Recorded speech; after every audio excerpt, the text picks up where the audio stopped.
শতাধিক পণ্য সেবায় শুল্ক ভর করে আমলা তোষণে মহার্ঘ ভাতায় ৭,০০০ কোটি টাকা ব্যয়ের পরিকল্পনা করেছে সরকার।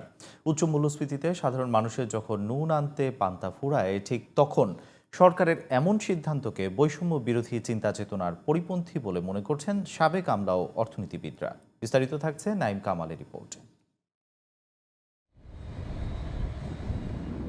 উন্নয়ন প্রকল্প সহ নানা খাতে প্রতি বছরই বাড়ছে সরকারি ব্যয়।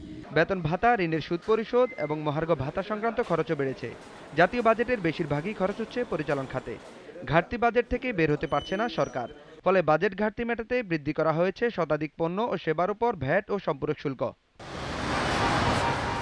নতুন ভ্যাট ব্যবস্থাপনায় বাজেটের বাকি 6 মাসে অতিরিক্ত 10 থেকে 12,000 কোটি টাকা রাজস্ব আদায়ের আশা করছে এনবিআর। তবে ভ্যাট বৃদ্ধিকে ভালোভাবে নিচ্ছে না সাবেক সচিব আবু আলম শহীদ খান। জিনিসপত্রের মূল্য অনেক বেশি, বেকারত্ব আছে, মানুষের যে প্রকৃত আয় সেটা কমে গেছে। এই অবস্থায় ভ্যাট বাড়ানোটা খুবই অযৌক্তিক কাজ হয়েছে বলে আমি নাগরিক হিসেবে মনে করি। বরঞ্চ ভ্যাটের আওতা বাড়ানো এবং আয়কর বৃদ্ধির অন্যান্য যে পদক্ষেপ সরকার নিতে পারে সেগুলোতে বেশি মনোযোগী হওয়া দরকার ছিল। ধনিক তোষণ যে নীতিটা ছিল সেটাই আমরা এখনো ফলো করছি। তো যার কারণে আমরা সফট জায়গায়, যে মানুষের পকেট থেকে 12,000 কোটি টাকা খুব দ্রুত বের করে নেওয়া যাবে এই ভ্যাটের আওতাটা বাড়ালে, সেটা সরকার করেছে। আন্তর্জাতিক কয়েকটি সংস্থার তথ্য বলছে জিডিপির আকার অনুযায়ী সরকারি ব্যয়ে ভারত ও মালয়েশিয়ার চেয়ে পিছিয়ে বাংলাদেশ। ভিয়েতনামে সরকারি ব্যয় হয় জিডিপির 20.4%, ভারতে 28%, মালয়েশিয়া 22.3%, সুইডেনে 49.4% এবং ফ্রান্সে 57%, যেখানে বাংলাদেশে ব্যয় হয় মাত্র 13%।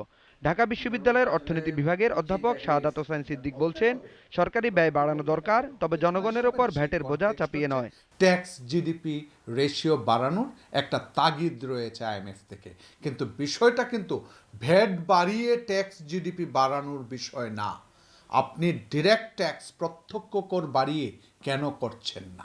রাষ্ট্রের আর্থিক সক্ষমতা বাড়াতে হবে, সেটা ভ্যাট বাদ দিয়ে, সেটা প্রত্যক্ষ করের মাধ্যমে, এবং প্রকৃতপক্ষে যে পরিমাণ ভ্যাট কালেকশন হচ্ছে হয়তো আরও অতিরিক্ত ভ্যাট কালেকশন হতে পারে।